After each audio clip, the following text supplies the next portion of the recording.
In this video, I'm going to demonstrate how to create the roughing toolpath for this pocket. So the first thing I want to do is come up here and expand the milling toolpaths. And I want a pocket toolpath, so I'm going to select pocket. And as the geometry, I'm going to come over here and I'm going to select the bottom of this pocket. And I'll say OK. I'll go to tool. Now I want to use a 1/2 inch flat bottom end mill, so I'm going to look at what tools I have used. I haven't used a 1/2 inch yet, so I'm going to go select library tool, filter. I'm going to set it up for a 1/2 inch, say OK. Select my 1/2 inch tool, say OK.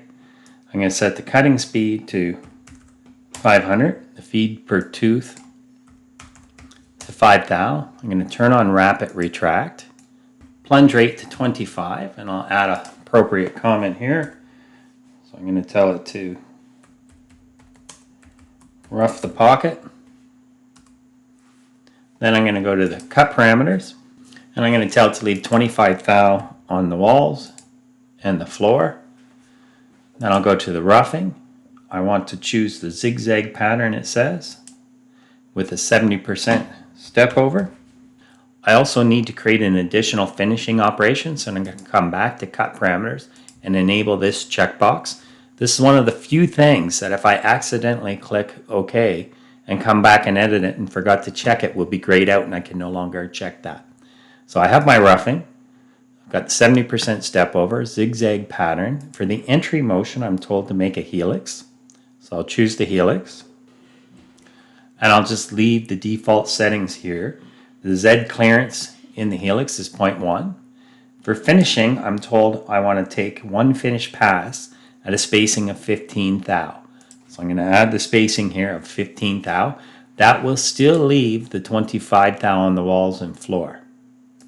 That'll just make sure there's one final cut of 15 thou. And I'm going to tell it to machine the finish pass only at the final depth. I don't want to use depth cuts or breakthrough. And next I'm going to go to linking parameters. So I'm going to set these to absolute.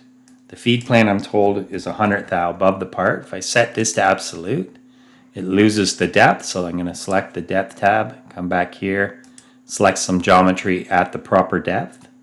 The final thing I need to do is go to the coolant, turn the flood coolant on, and I want to double check my sheet, make sure I haven't missed any steps, and I'll say OK.